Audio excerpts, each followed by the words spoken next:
Assalamualaikum warahmatullahi wabarakatuh. Apa kabar hari ini? Selamat pagi. Bagaimana kabarnya anak-anak? Sehat semua? Alhamdulillah. Untuk memulai pertemuan kali ini, mari kita berdoa bersama-sama. Semoga apa yang kita pelajari hari ini mendapatkan ilmu yang barokah dan manfaat. Berdoa dimulai. Bismillahirrahmanirrahim. Iftah lana babal futuhi ya Allah. Iftah lana babal ridai warrahmah. Allahu yu'tina uluman nafi'a waghfir lana wakhtim bihusnil khatimah. Berdoa selesai.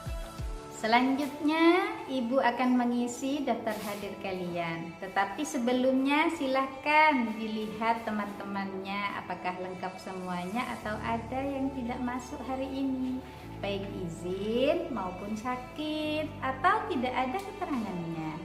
Dengan cara kalian menoleh ke kanan atau menoleh ke kiri. Sudah lengkap semuanya? Baik. Kalau sudah lengkap, maka Ibu akan menceklis semua kehadiran kalian di Siakap. Baik anak-anak, pertemuan kali ini bab ke-8. Kita akan belajar tentang sumber-sumber hukum Islam. Baik, anak-anak, agar lebih semangat lagi belajarnya, mari kita semua tepuk semangat. Oke, mari kita tepuk semangat semuanya. Tepuk semangat.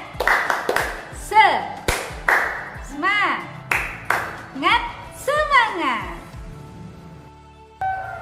Tujuan pembelajaran pada kali ini ialah 1. Peserta didik dapat memahami tentang Al-Quran, hadis, dan ijtihad sebagai sumber hukum Islam. 2. Peserta didik dapat mengetahui kedudukan Al-Quran, hadis, dan ijtihad sebagai sumber hukum Islam. 3. Peserta didik dapat menjelaskan makna isi Al-Quran, hadis, dan ijtihad sebagai sumber hukum Islam. 4. Yang terakhir, peserta didik dapat mendeskripsikan macam-macam sumber hukum Islam. Adapun jika dipeta konsepkan, maka akan muncul seperti ini. Sumber-sumber hukum Islam di dalamnya: pertama, memahami kedudukan Al-Quran, hadis, dan ijtihad sebagai sumber hukum Islam. Kedua, meyakini kebenaran dan menerapkan hukum Islam. Ketiga, berpegang teguh kepada Al-Quran, hadis, ijtihad, serta bersungguh-sungguh untuk menerapkannya sebagai pedoman hidup. Dimulai dari sumber hukum Islam yang pertama, yaitu Al-Quran. Al-Quran di sini adalah firman Allah yang diturunkan kepada Nabi Muhammad SAW dengan bahasa Arab dan bersifat mutawatir yang bernilai ibadah bagi yang membacanya. Isi kandungan Al-Quran ada 3. Pertama, hukum i'tiqadiyah, di mana hukum itu menerangkan tentang hukum yang berkenaan dengan keimanan. Yang kedua, hukum khuluqiyah, yaitu hukum yang berkenaan dengan akhlak.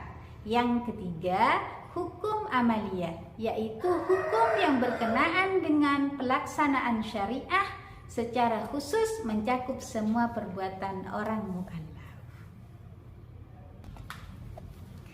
Kedudukan Al-Quran itu sendiri ialah sebagai sumber hukum pertama dan utama, sebagai penegas di bidang akidah dan ibadah, sebagai obat penyakit rohani, sebagai pedoman hidup setiap mukmin, sebagai pemberi kabar gembira, sebagai pemberi motivasi lahirnya iptek, dan sebagai mukjizat terbesar Nabi Muhammad SAW yang tidak ada bandingannya.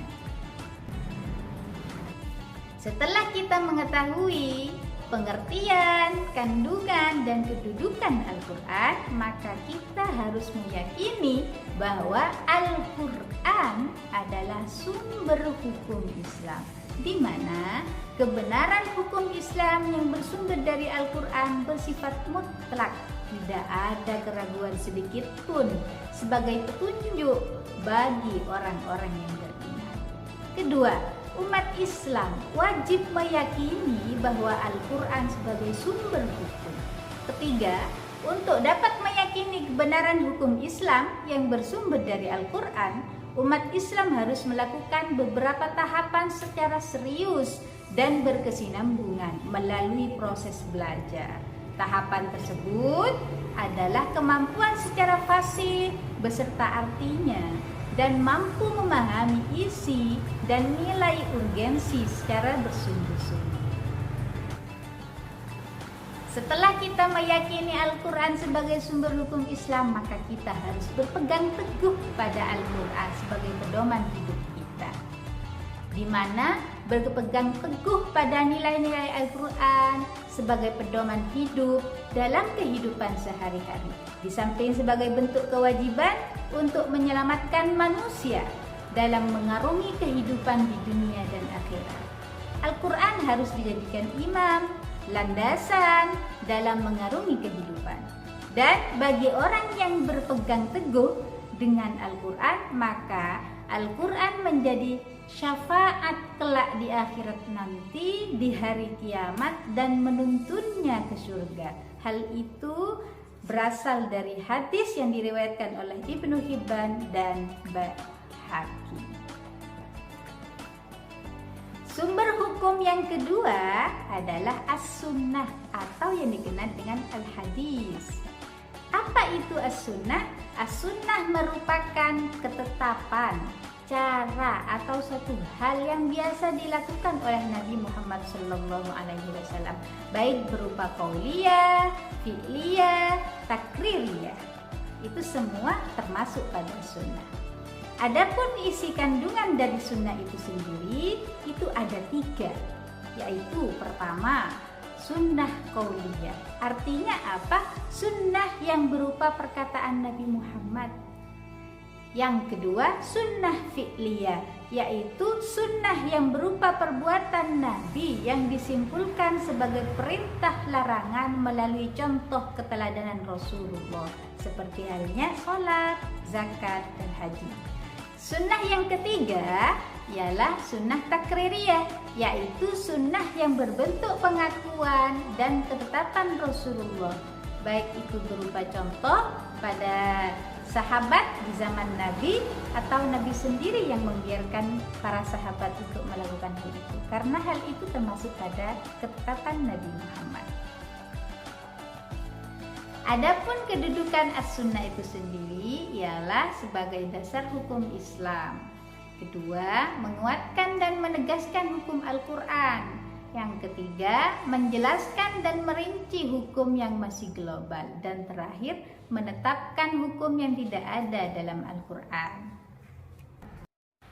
Setelah mengetahui pengertian, kandungan, dan kedudukan sunnah, maka kita adalah meyakini sumber hukum Islam yang kedua, yaitu sunnah itu sendiri, di mana kebenaran as-sunnah sama dengan kebenaran Al-Quran. Kedudukan as-sunnah terhadap Al-Quran menguatkan apa yang ditetapkan dalam Al-Quran, menjelaskan isi Al-Quran yang bersifat global, dan menetapkan semua jenis hukum perbuatan orang mukallaf yang tidak ada dalam Al-Quran. Yang terakhir ialah sunnah. Umat Islam wajib meyakini bahwa Islam yang tertuang dalam as-sunnah itu wajib diyakini, sebagaimana disebutkan dalam Al-Quran surah Al-Hasyr ayat 7. Jika dilafadzkan sebagai berikut: A'udzu billahi minasy syaithanir rajim. Bismillahirrahmanirrahim. Ma afa'a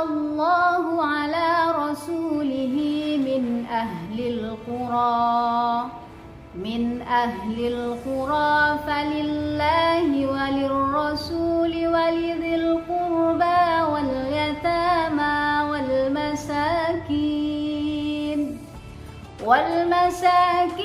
wabnis sabili kay la yakuna dulatan bainal awliya'i minkum wa ma atakumur rasulu fakhuduhu wa ma nahakum anhu fantahu wattaqullah innallaha syadidul iqab, yang artinya harta rampasan fek dari mereka yang diberikan Allah kepada Rasulnya yang berasal dari penduduk beberapa negeri adalah untuk Allah, Rasul, kerabat Rasul, anak-anak yatim, orang-orang miskin, dan untuk orang-orang yang dalam perjalanan, agar harta itu jangan hanya beredar di antara orang-orang kaya saja di antara kamu. Apa yang diberikan Rasul kepadamu maka terimalah, dan apa yang dilarangnya bagimu maka tinggalkanlah, dan bertakwalah kepada Allah.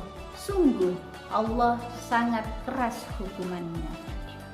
Yang dimaksud di situ sebagai sunnah, sebagai sumber hukum Islam, dititik tekankan pada apa yang diberikan Rasul kepadamu maka terimalah, dan apa yang dilarangnya maka tinggalkanlah. Selanjutnya, berpegang teguh pada as-sunnah sebagai pedoman hidup, di mana mengikuti as-sunnah berarti menjadikan as-sunnah sebagai pedoman dalam kehidupan kita sehari-hari. Orang yang senantiasa berpegang teguh terhadap as-sunnah sebagai pedoman hidup akan memperoleh keutamaan dan manfaat. Keutamaan dan manfaat tersebut dapat berupa tercatat sebagai seorang hamba yang taat kepada Allah Ta'ala dan dicintai Allah dan diampuni dosa-dosanya. Sumber hukum yang ketiga ialah ijtihad, di mana ijtihad itu berasal dari kata ijtahada, artinya mencurahkan tenaga dan pikiran. Menurut istilah, mencurahkan seluruh kemampuan berpikir untuk melakukan syariat dan dalil-dalil syara', yaitu Al-Quran dan hadis. Sedangkan isi kandungan dari ijtihad itu sendiri ialah jawaban terhadap semua persoalan hukum Islam yang tidak ada secara jelas jawabannya dalam Al-Quran maupun Sunnah. Maka dapat mengambil dari hasil ijtihad yang dilakukan oleh para ulama. Kedudukan ijtihad sebagai penggalian sumber hukum Islam yang dilakukan oleh para ulama mujtahid menggunakan beberapa metode, antara lain ijma, qiyas, istihsan, istishab, maslahah mursalah, dan urf. Setelah kita mengetahui pengertian dan isi kandungan daripada ijtihad, maka yang harus kita lakukan ialah meyakini kebenaran bahwa hasil ijtihad para ulama merupakan sumber hukum Islam, di mana hasil-hasil ijtihad yang dilakukan oleh para ulama mujtahid memiliki kebenaran yang sah sebagai bagian dari hukum Islam. Sah hukumnya bagi umat Islam meyakini dan mengikuti hasil ijtihad para ulama sebagai wujud nyata dari ketaatan kita kepada ulil amri. Hal ini tertuang dalam Quran surah An-Nisa ayat 59. A'udzu billahi minasy syaithanir rajim. Bismillahirrahmanirrahim. Inna anzalna ilaikal kitaba bil haqqi litahkuma bainan